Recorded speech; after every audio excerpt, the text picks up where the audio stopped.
Assalamu alaikum. Welcome to the Mind of an Entrepreneur show. Peace be unto you also.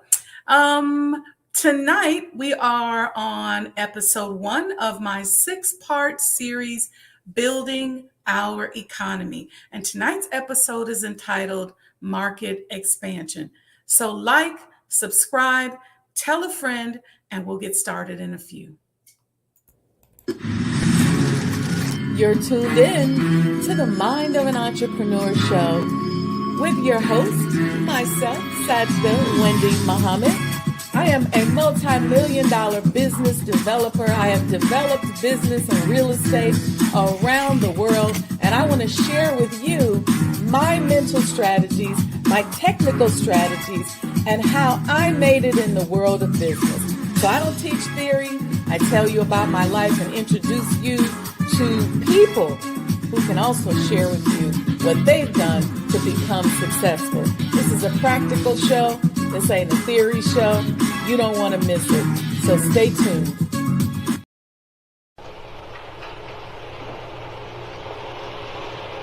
O Allah, guide me among those whom Thou hast guided Thee right, and preserve me among those whom Thou hast preserved, and befriend me among those whom Thou hast befriended. Bless me in whatsoever Thou dost grant me, and deliver me from the evil of what Thou hast judged. Surely Thou judgest, and none can judge against Thee, and he whom Thou befriendest is not disgraced. Blessed art Thou, O Lord, and exalted be Thee above what they set up besides Thee. I bear witness, nothing deserves to be served besides Thee, and I bear witness that Muhammad is Thy servant and apostle. Amen.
And I'm saying this to all of us.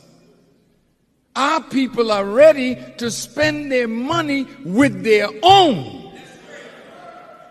There's no time better than this for 6 or 8 of you to pool your money and look in the community and open up a store to fulfill the needs of our people, and we will support you. It's your time now. That's being a man. Supporting your own people that are in business. Going into business yourself. Think out of the box. What can you create that will put black people to work? The Honorable Elijah Muhammad, who in my judgment is the master historian, taught us that of all our studies, history is the most attractive, and it is best qualified to reward the researcher. History is most attractive. Why should history be most attractive? Because history is the recorded time of the human family in its struggle to overcome obstacles. There is no life that is without struggle. The Holy Quran teaches us that man, meaning man and woman, is made to face difficulties. And after difficulty comes ease. But it is history that guides us through difficulty. For if you know how people who had difficulty yesterday got through, and if your difficulty is somewhat similar, then today we also can get through if we follow the guidance of history. This is why Carter G. Woodson and many of our black giants fought for black people to know our history. Because in not knowing our history, we don't have a guide. And without a guide, we are lost. No wonder the Bible... Happy New Year. Assalamu alaikum. Peace be unto you. Wishing you all peace and love this new year. I hope it's starting off well and peaceful for you. So tonight, we're talking about building our economy. And this episode is entitled Market Expansion. I'm your host, in case you didn't know, Sajdah Wendy Muhammad. I'm an international business and real estate professional. I'm an artist, and business is my canvas. So welcome to the Mind of an Entrepreneur show that was started in the second bedroom of my apartment in Chicago on Blog Talk Radio back in 2009. Each week for the past 15 years, it's been 780 weeks where I've personally written 1 to 2 unique shows per week designed to share my knowledge and experiences in the world of business. I have quite a catalog. And so right now we're working on trying to figure out what's the best use of it. Some possibilities of creating some other shows, maybe just one big book, maybe one just big long episode. I don't know. We're still working on it. I've been consistently studying business since I was 10 years old. This is a calling for me. It's something that I am uniquely gifted at. Allah has blessed me tremendously by giving me something to singularly focus on for most of my life. Business always comes up for me, like an artist is always thinking of how to utilize like a beautiful piece of fabric or a lush crayon. It's the vehicle to my independence. My mind is wired for this, and there's literally nothing I can do about it. I try to do other stuff. Only time will tell why Allah has decided to express himself in me in this way for so long on such a consistent basis. So on this show, I give you mental strategies and secrets that I have discovered that are not always so popular because, as you may or may not know, the science of business has been manipulated and tricked out of us, primarily because if you want to crush a creator, you have to be a master at stealing and destroying. And this is what has happened to us. We've been tricked out of our divine heritage. We are made in the image and likeness of God. We are direct descendants of God himself. That's a scientific fact. And God is a creative. He creates and reproduces. That's what he does. So since we've been tricked and we don't know who we are blind, deaf, and dumb to the power of our creative minds. And since we live in a world where stealing and destroying are the primary tools of power, it's easy for us to get bamboozled into thinking that stealing and destroying is greater, easier, and superior to creating. And since we see all around us is various forms of this types of behavior, most of us don't do anything creative. We don't write, we don't sing, we don't draw, we don't design, we don't invent, we don't even think creatively. Our creative muscles are suffering from atrophy. And atrophy is the gradual decline in effectiveness or vigor due to underuse or neglect. It is most often caused by lack of nutrition and lack of movement. We're not feeding our nutrition. We're not moving. We're not applying any energy to our creativity. So since we have stopped exercising and nurturing our creativity, we are blind to a way of life that is aligned with our natural self. And with that, we think that stealing and destroying is the only way to be successful. And some of us have become very successful at doing those very things and helping somebody else to do it. I know stealing and I know destroying are very powerful and charged words. So much so that for those of us who think that we're righteous, we just tune them out. Like, I know she ain't talking to me.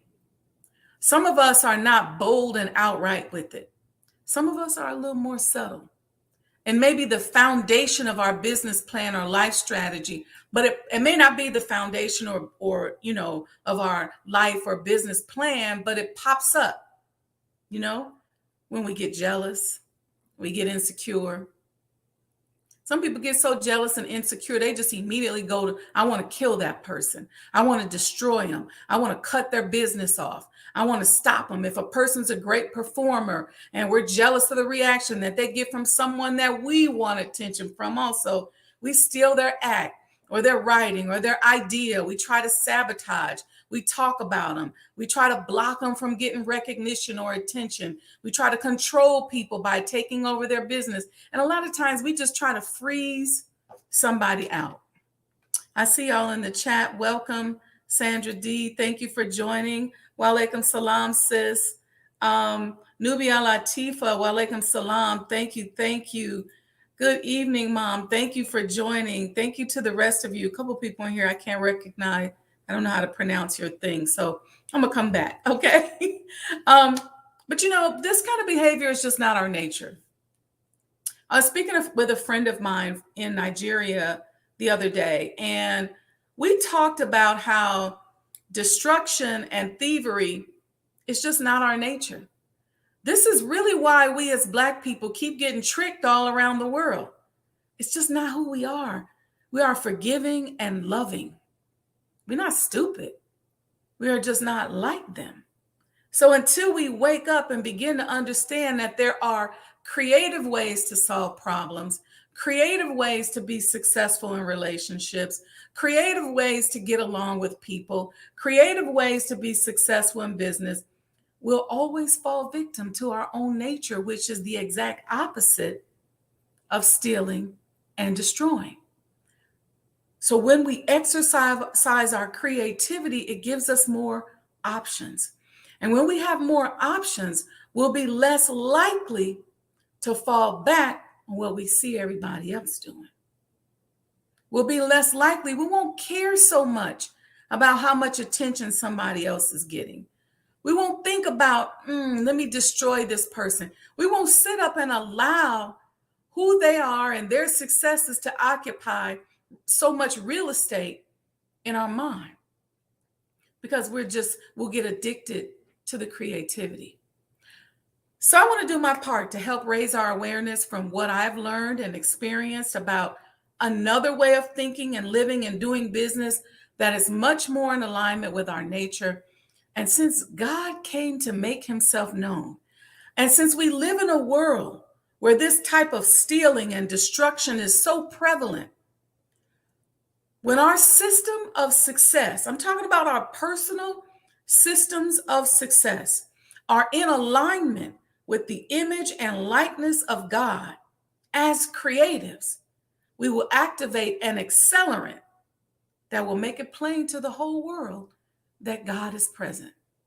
And what God wouldn't help you and I if we are helping others to see that He, in fact, is real. So today on our series on building our economy, let's talk about step one, market expansion. All right. Walaikum salam, Brother Stanley. Make sure you like and subscribe. Share this with a friend real quick while we're still talking, while we're early in the program. Click the notification bell so that you know when we are live. Grab your phone, click over, go to the Cash App, support the content. We also have a big show on Saturday, Sajdah Saturday Morning Coffee Talks. We're going to be answering the question, am I good enough? That's a whole loaded healing process. And I want to talk to you about my healing journey on that and hope that it will help to spark something, because healing, we spend most of our time healing. We'll be able to manifest whatever it is that we want. All right, so let's talk about market expansion.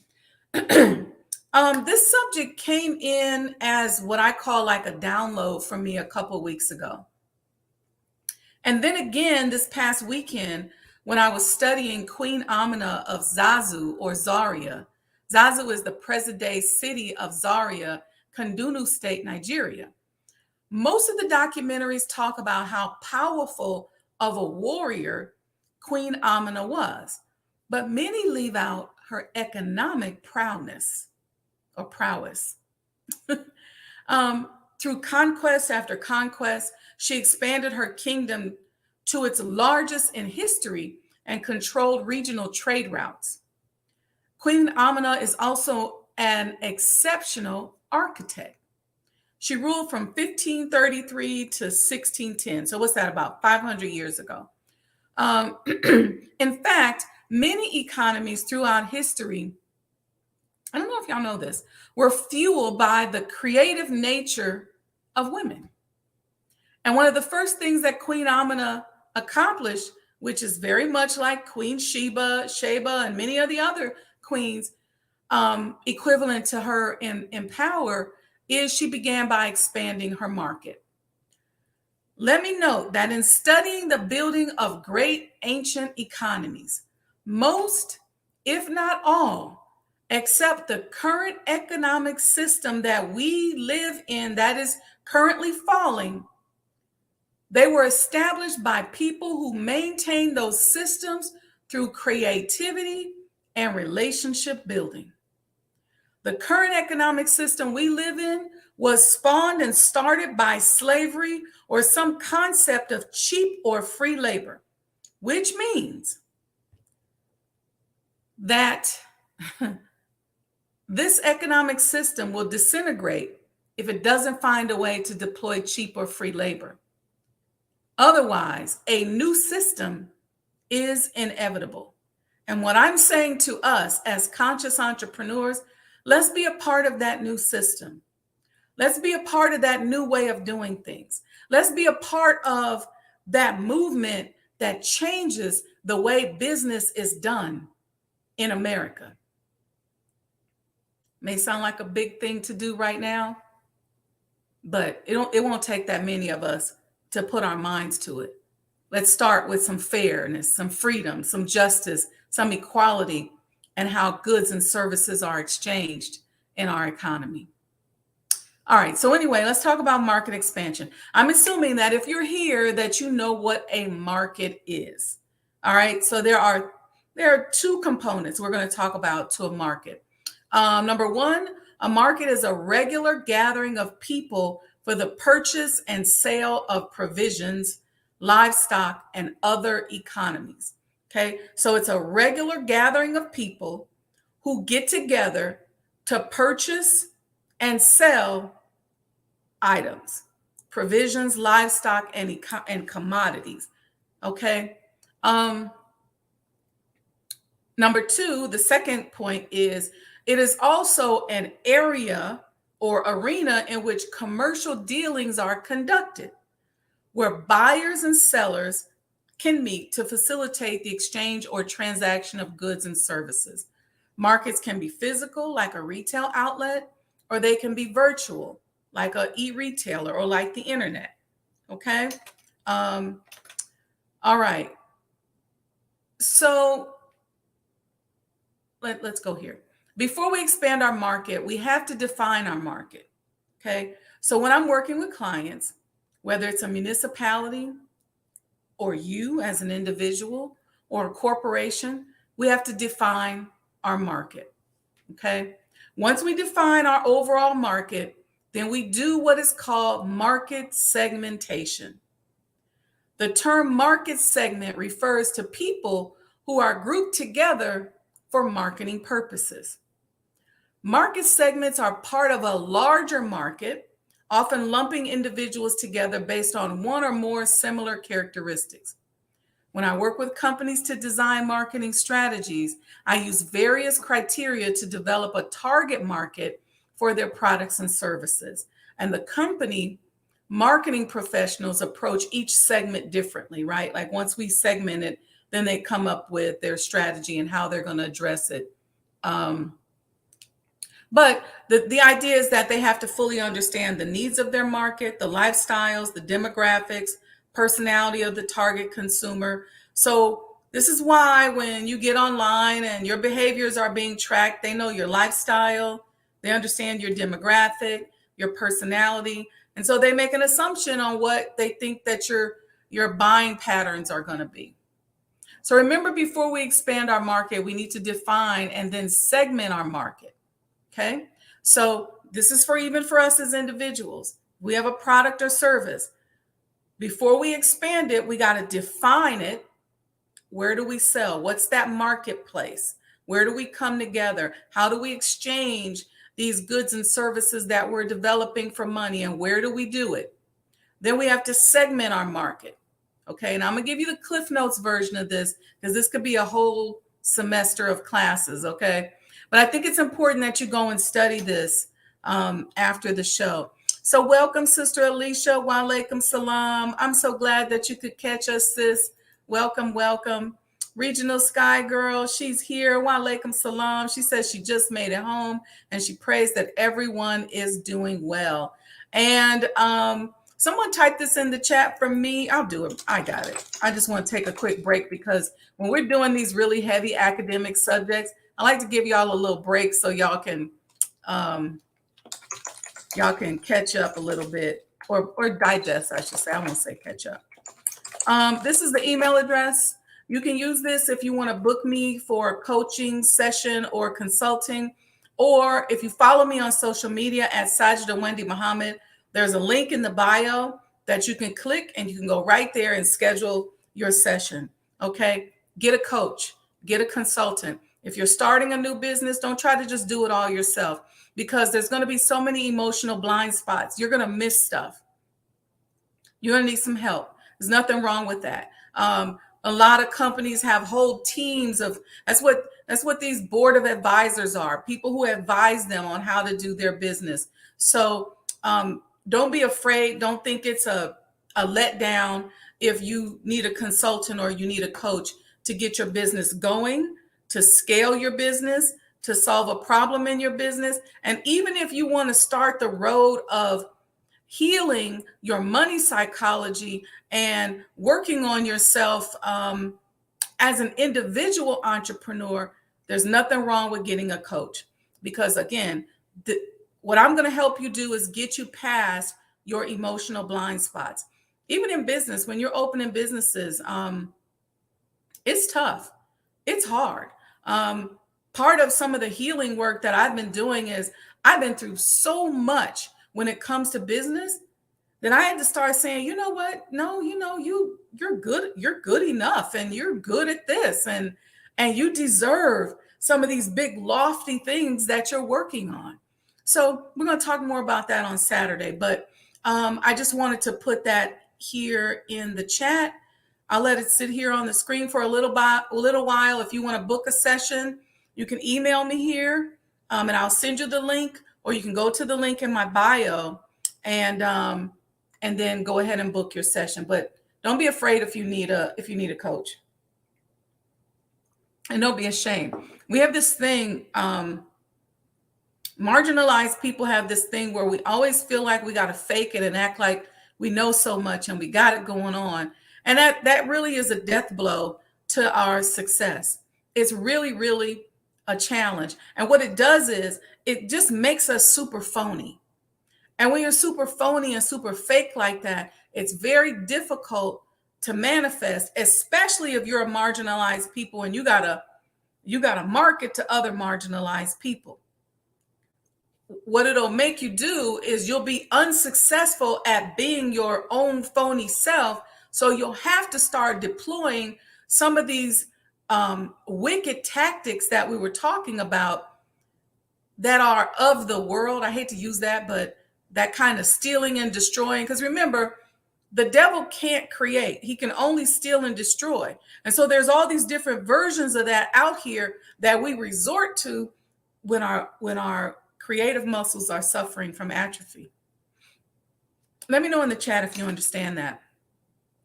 All right. So let's see. What are we talking about here? Let's go here. To meet the basic criteria of a market segment, there are 3 characteristics that must be present. Okay. So we talked about before we expand our market, we're going to segment our market or further define our market. Number 1, there must be homogeny among the common needs of the segment. So the people in the segment have to have something in common. Okay. So when you're defining your market, you say, look, I created this item and I want to sell it.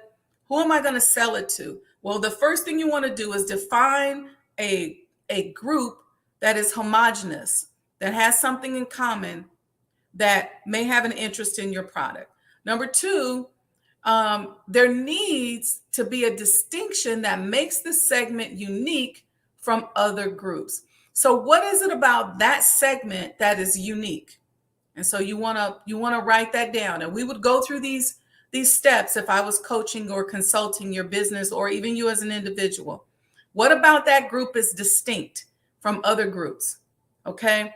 And then you want to think about the presence of a common reaction or a similar and somewhat predictable response to market is requiring. So what you want to do is you want to say, once I find this group, once I know they're distinct, if I drop something out there, I know that the majority of the people in this group are going to respond the same way. Okay, that's the Cliff Note version. Now, I started out talking about Queen Amina and how she expanded her market. Queen Amina, known as the Warrior Queen, ruled Kundunu State, which was an approximately 500 square mile region located in the northwest region of Nigeria in the mid-16th century. It has encompassed the 7 original states of Hausa land: Katsina, Dara, Kano, Zazo, Gobir, Rano, and Garangabas, according to the African Feminist Forum. Okay. After her father died, Amina's brother, Karama, took the throne while she trained and became, by all accounts, a ruthless warrior, earning the respect of the male-dominated military. When her brother died, she became the first queen of the Hausa people. Shortly after taking power, Amina led her first military campaign, commanding an army of 20,000 men. Through conquest after conquest, she expanded her kingdom to its largest in history and controlled regional trade routes. Type that in the chat. She controlled regional trade routes. Queen Amina also is known as an exceptional architect. In fact, she is credited with building strong earthen walls around the city that became the prototype for fortifications in all Hausa states and around conquered cities. They really are magnificent walls. I've seen them. I've been there. Not now known as Amina's walls, many still remain in existence. Now, Queen Amina expanded her market using sharpened weapons that helped her and her warriors to take over nearby lands. And I'm certainly not advocating that you sharpen your physical weapons. That's not our way. We only fight with those who fight with us. But I am advocating that we sharpen our mental and spiritual and intellectual weapons in order to expand our market. I love to use history to learn and study techniques, because when you study history, the Honorable Elijah Muhammad says it is the greatest at rewarding our research. Now, first off, many of us start focusing on expanding our markets before we've even developed a market or before we have even worked on our marketing, period. Or before we've even worked on our existing market. I say it that way. Many times when I meet with entrepreneurs, you're worried about impressing customers that you don't even have. So in so many ways, we're adjusting our behaviors and code switching to impress imaginary customers or customers that we hope to get. In many cases, our customers are right up under our noses. With $1 trillion passing through our hands annually, don't fall for the trick that says that people in your own community don't have any money. If the broader market is focused on your community, then you best believe there's something there. They're just telling you that there is nothing there, so you won't focus there and you won't do business with each other. That has to change. Okay? It's got to change. There's so many ways that I've seen this said in the last few days. Thank you all. Welcome, Miss Awana. Welcome, welcome. Wa alaikum salam. Sandra D said, yes, we need each other to advance, especially when someone been there and done that. Yeah, we got to just study it. It's so easy. It is so easy when you study history to tap into the mind of the person that you're learning about. And when you tap into that person's mind, you just learn so much more than even if you just read it without really spiritually reading it. We'll have a whole conversation about that. Okay, let me keep going. How do we expand our markets? Okay, I say this before I talk about step one. Again, many of you come to me, you book a session, you say, I've created this product or service, but I don't know who to sell it to. And I say, you've got customers all around you, right up under your noses. You're sitting on a warm market. And so we talk about that warm market. Many of us start going out looking at the cold market before we even tap the warm market. Many of us, I got another story I'm going to tell y'all about that. Let me go into this. All right, so step one of expanding our market, define your new target market. Type that in the chat for me. Step one is define your new target market. Who are they? What is their lifestyle? What is their socioeconomic status? How old are they? What is their profession? Social media, your website provider, even YouTube can help you to begin to analyze market data. Who is attractive to your content? What is the demographic of your existing customer base? And then once we get that data, you have to eyeball it and touch it. What do I mean? Well, it's like being a doctor. When a patient comes into your office with a chief complaint, you analyze the data. You review their history. You have them fill out something and you ask questions about their history. You get a list of their medications. You do a timeline, like how long they've experienced specific symptoms, etc. And you order a series of tests. And then you do a physical examination. You eyeball the patient. Do they appear fatigued? Are their eyes discolored? What about their appearance gives you clues as to what's going on with them? You document all of that, and then you use all of that data to make your conclusion or your final diagnosis, and then you create a treatment plan. Let me give you an example of what happened to me. When I wrote my first book, I have it here. Some of you have it. It's available on Amazon. When I wrote my first book, I was very focused on writing the book for people in my demographic. Corporate professionals at that time who wanted to become independent contractors or business owners. I thought that women in my age group and socioeconomic demographic would be most responsive. And then I was video and audio blogging for a while. And I wrote a few ebooks. And then I started to have data that I could review. I started to see who was responding, who was paying attention to what I was saying. And although I had a certain demographic in mind, I had to pivot and make sure that I didn't push the square peg into a round hole, so to speak. Why? Because I was stunned to find that the most responsive people to my work were youth 21 and under. I didn't plan on that. Had no plans for that. And the second largest group was men, ages 35 to 65. I didn't plan on that either. I was like, where are the sisters? Now, if I had kept pushing to capture the clients that I thought I would attract, what would I have been doing? I'd have been dissing the people who are showing me love. So what I'm saying to you is don't step over the people who show you love. Don't throw away the people who love you. Focus on who's paying attention to you. Pay attention to those who are paying attention to you. So my next step 2 in the chat, please, is to do your market research.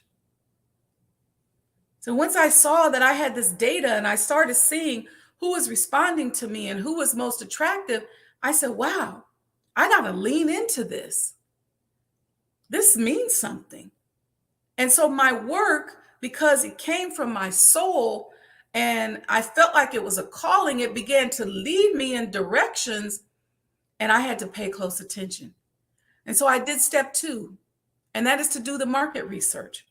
I did the research and found that both my research and results didn't match my original intentions. So I had a choice to make. I could either keep pushing for a market that was not really responding to me, like many of us are doing, worrying about customers that I didn't have, or who aren't even paying attention to me. Or I could expand my market by moving on to step number 3. Step 3 is enter the market or look for another target market. So instead of looking for another target market, I settled into my most responsive demographic. And it became very rewarding. Every fiber of my approach has my target market in mind. I overserve them so that they get the most out of my content and services. My mindset is to give them more in service value than what I receive in return. And by overserving a market and just leaning into that lush, fertile market of love that began to pop up for me, I started to see my content have legs and longevity. And it really made me think, I got to be consistent, because these babies at 21 and under who are listening to me, and I didn't even plan on marketing to them, oh, I got to be consistent. And I got to tell the truth. And I got to come a certain way. And so it even just made me step my game up. Then there's step 4, create a plan to enter the market. And then I had to begin to create that plan, not just an intention in order to enter a new market segment. So I had to start studying. What are they looking for? What is it about me that they're attracted to? So the first step building our economy is defining, segmenting, and expanding our market. We have to be honest with ourselves and not let our biases prevent us from reviewing the data accurately. If you want to serve more people, for example, in the Asian community or the white community, then understand their behaviors and devise a plan to enter the market. That wasn't my market. Even though I was coming out of corporate America, I grew up pretty much in a very white environment, went to a school that was majority white. I start doing these blogs and all this stuff. And who's coming to see me? Who's buying my book? Who's listening? Youth, ages 21 and under, and primarily Black males, 35 to 65. How do people like Michael Jackson become crossover artists who are beloved around the world? Was he a crossover artist before he was popular in Gary, Indiana? See, some of us start wanting to cross over before we're popular at home. Home is the market that is most responsive to you. Is it necessary to become a crossover success? Or can you make a nice chunk of change and get a little piece of that $1 trillion without being a crossover artist? I hope that makes sense to you guys. I really hope it makes sense. Sandra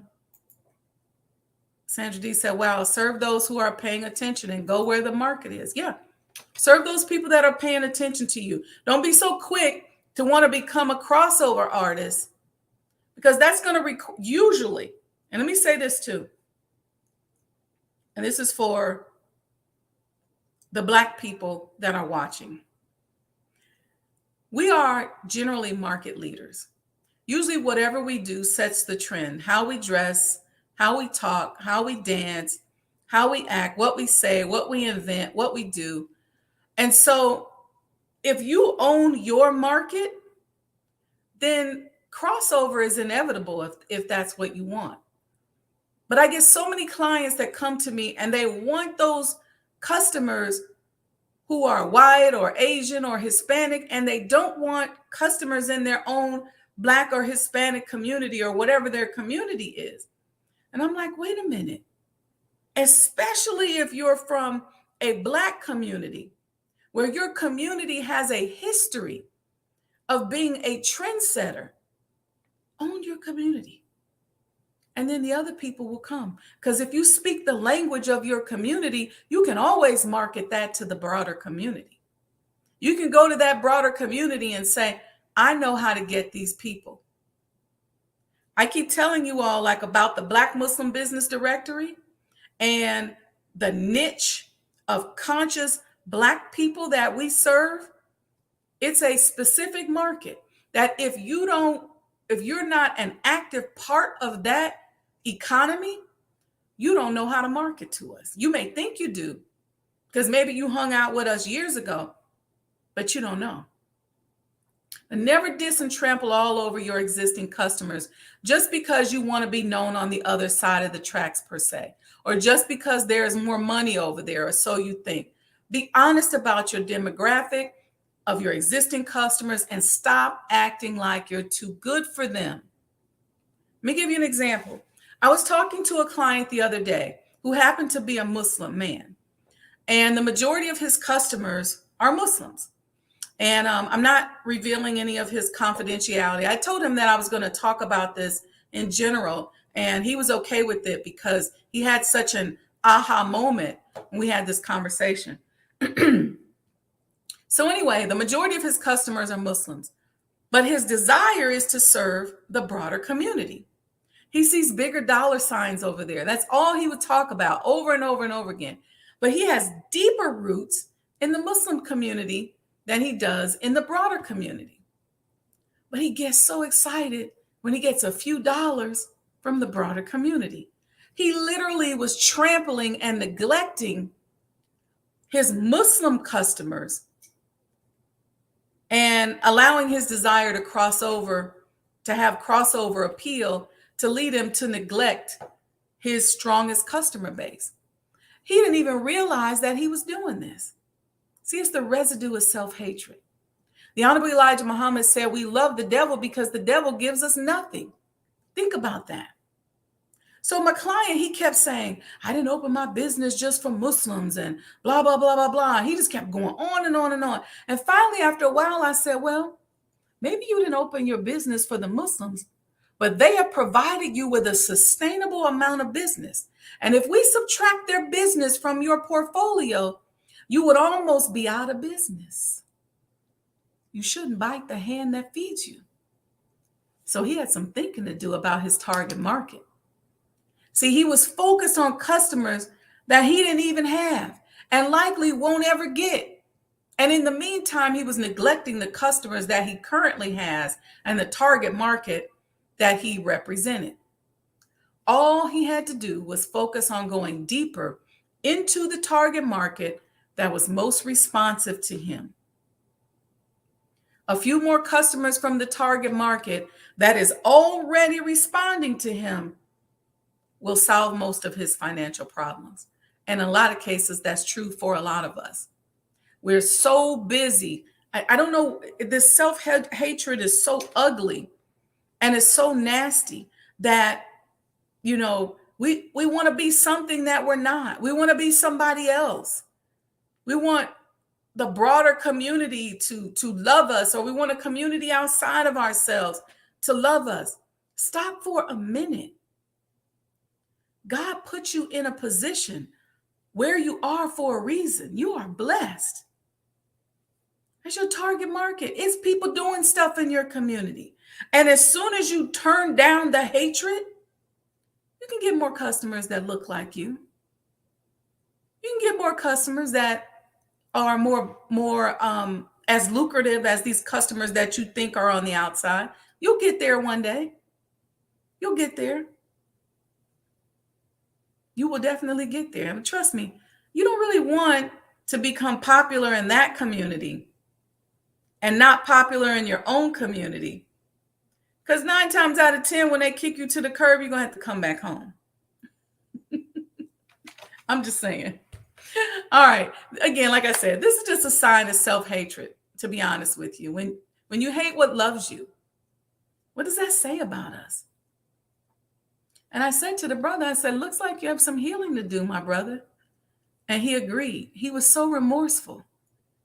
We all have healing to do. Healing or self-improvement is the basis for community development. Without self-improvement, there is no developed community and there is no economy to build. What's the alternative? Well, you can always resort to stealing and destroying. But what will that do to your overall spiritual economy? Think about it. We live in a different day and time. It's a different day and time. Karma is quite the bitch.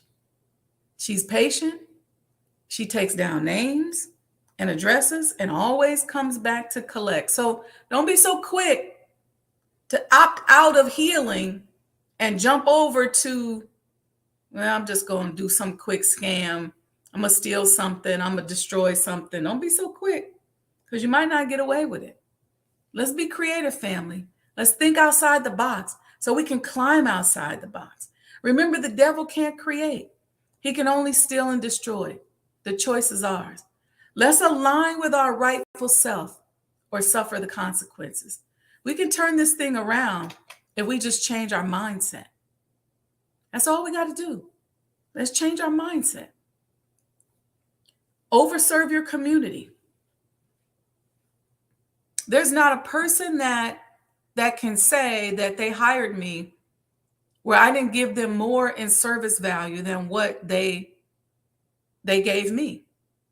Because it's important to me. It's important to me because I'm on a mission to serve and be better in my service and to help people to solve problems that will change their lives so that they then can pay it forward and help somebody else to solve a problem and help somebody else to solve a problem. Of course, we all got to get paid. We all have to be sustained. Okay. We can't just walk around and do it for free, but we got to pay it forward. We got to do more. We got to be more. We got to live better. And so in building our economy, first got to begin with healing. We got to begin with healing.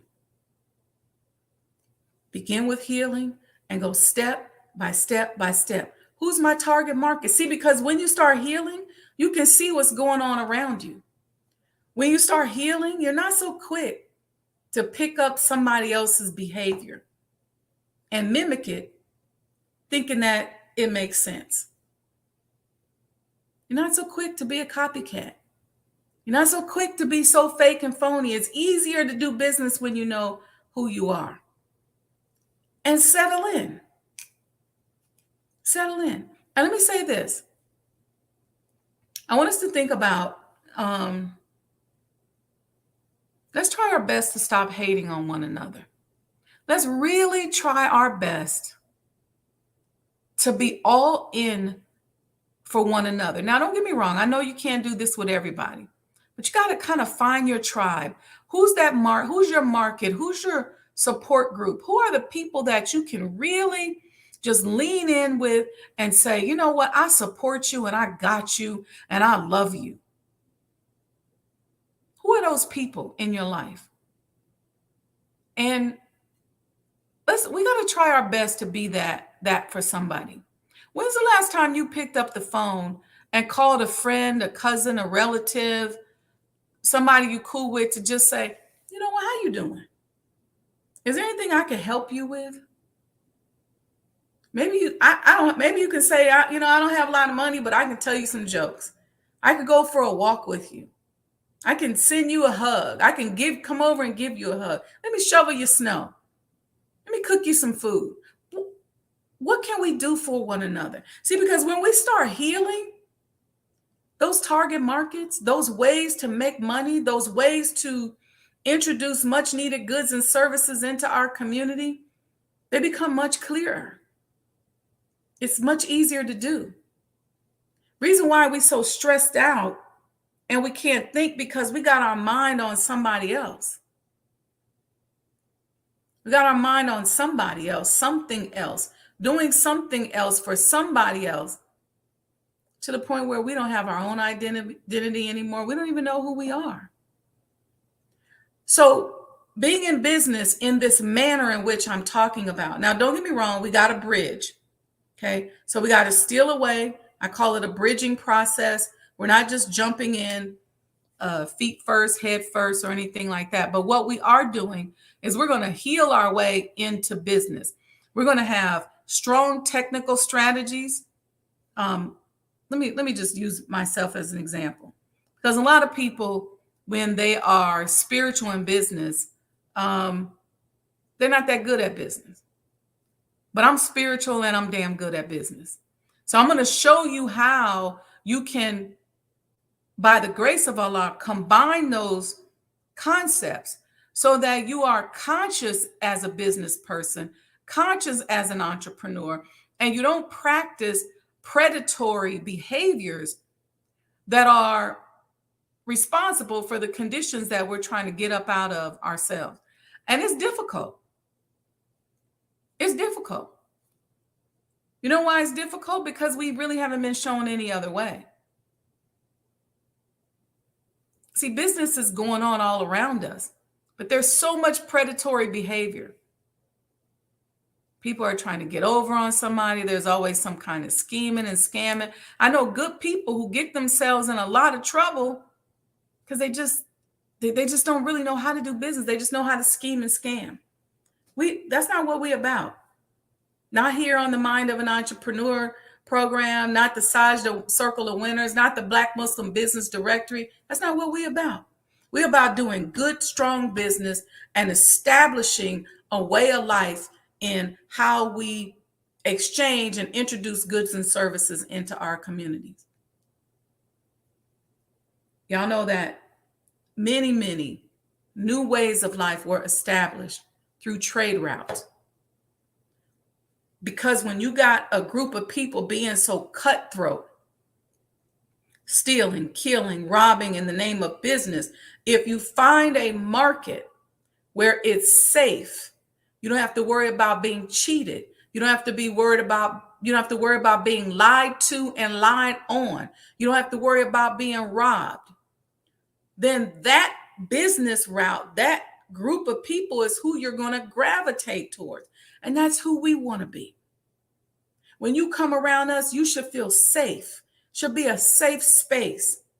Our trade routes and markets should be safe. Our word should be bond. We should be promoting generational wealth through the way in which we do things. We should be demonstrating to our children how to do business in this manner, in a way that propels the community forward and not in a way that is predatory. See, we can't educate our children in conscious universities, whether it's Muhammad University, whether it's an Afrocentric school, and we we educate them that way, and then we send them out into the world of business, but they have no way to compare and contrast what makes sense. I'm wrestling down our youth on this all the time, because hustling, lying, and stealing, that's not our way. And that's not going to be the way for us moving forward, so that we thread our needle through the fall of America. And I know a lot of times that phrase, fall of America, is very offensive to people. But think about it this way. You have an economy, as I said at the beginning of the talk, you have an economy that was based on free labor. That's how this economy was started. If there's no more free labor, then it's going to fall. And another market has to crop up. Either you're going to introduce some more free labor and some more predatory practices, or there has to be a new market and a new way of doing things. And what I'm saying is that there's enough of us that are conscious that we can build an economic exchange where people feel safe. I'm going to say it again. Where people feel safe. They can rely on the goods and services. They don't have to worry about the products killing them. They can feel comfortable. They can build relationships. They can send their children or their youth to intern with us. And they don't have to worry about them learning predatory practices or us having people in the workplace preying upon them. They can come into our marketplaces, whether it be our virtual markets or our physical markets. And if they sit a bag down or sit a cell phone down, ain't nobody stealing. This is what we can do. Don't worry about technology. God has always used technology to move the civilization forward. It was technology in the Bible. What y'all think Ezekiel's wheel was? That's technology. We've always been inventors. When we get off this show, go to YouTube and type in Black inventors.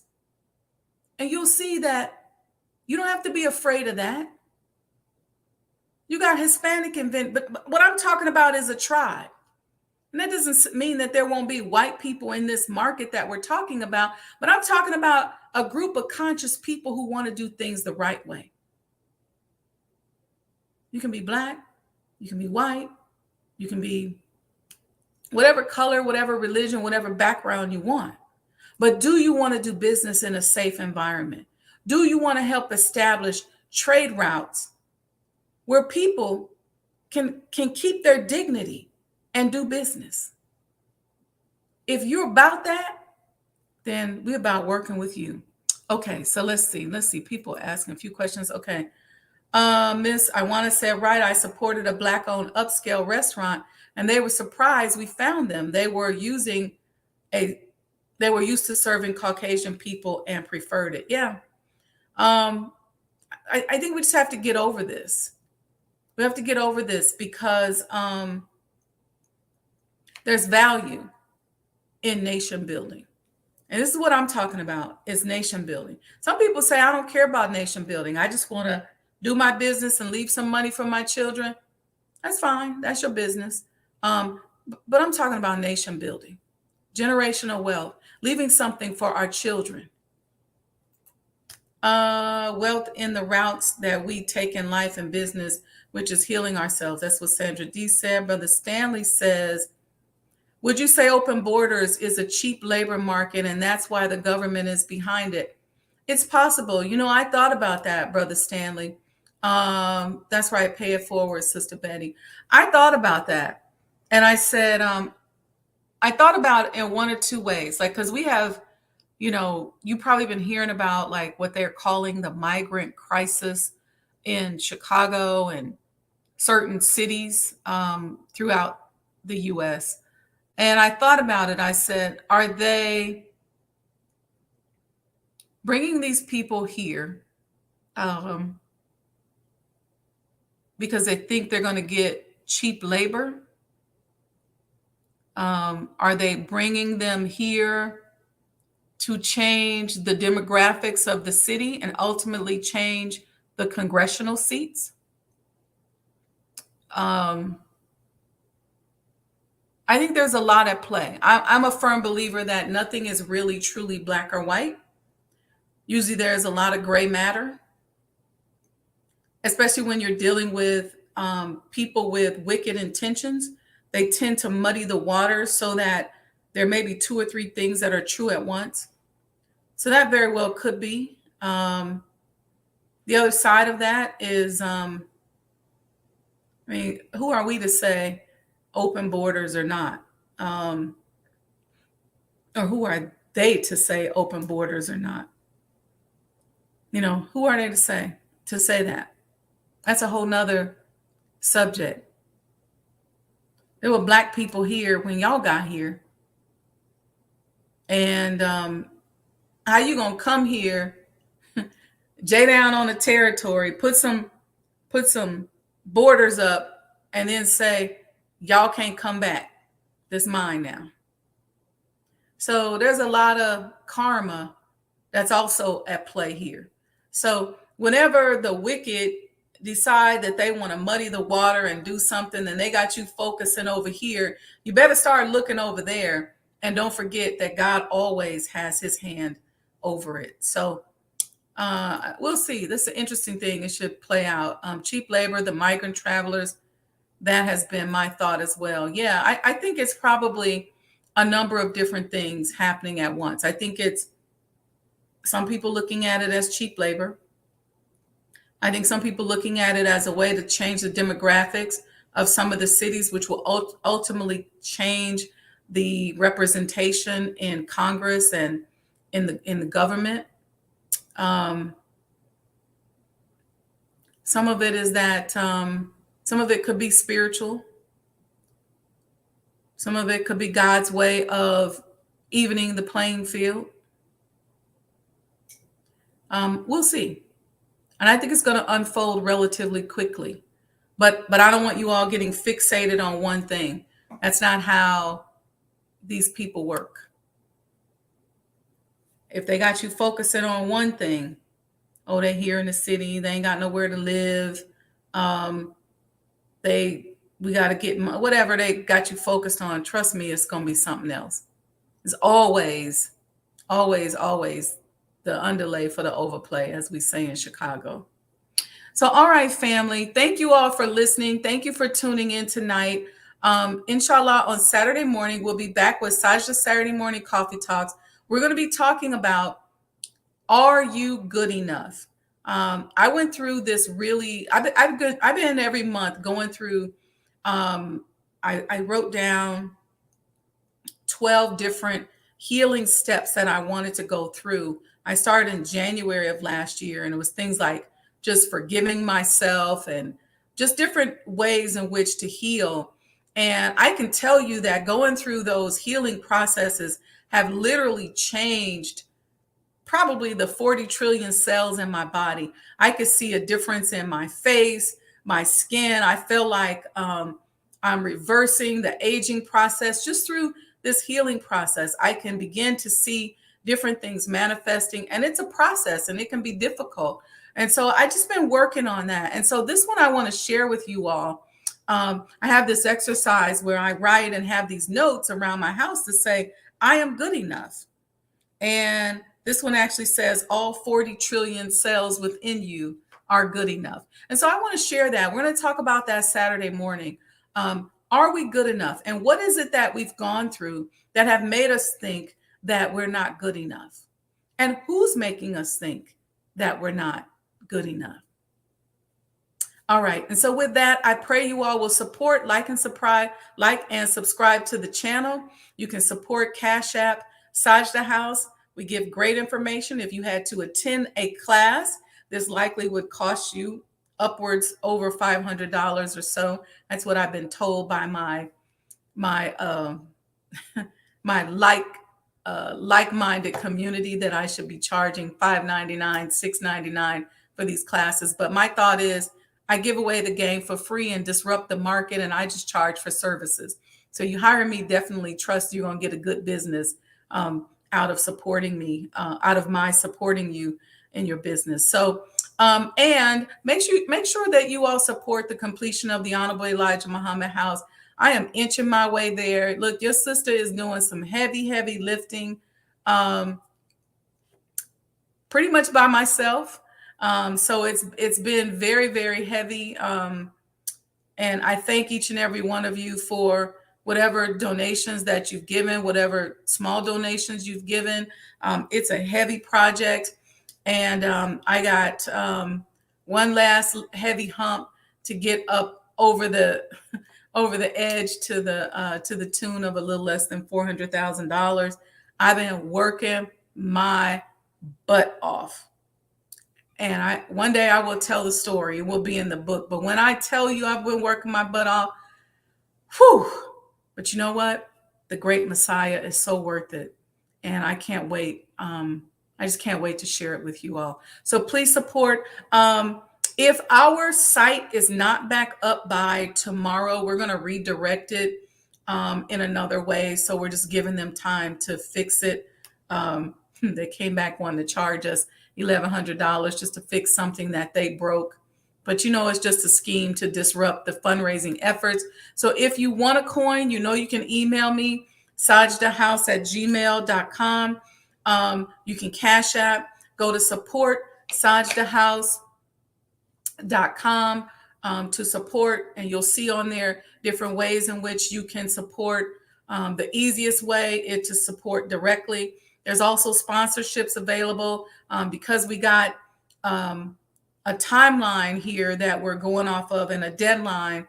The sponsorships is what we're going for. So if you have a way in which you can do a sponsorship, email me and I can send you a sponsorship package. Just email me, sajdahhouse@gmail.com. Or if you just say, hey, I'm not ready, then you can always Cash App support. You can always Zelle, but go to support.sajdahhouse.com. And if you want a coin, because the website right now is still down, we're tussling with these people. If it's not up by tomorrow, we'll redirect it. But you can email me. Okay, let me put that email address also in here.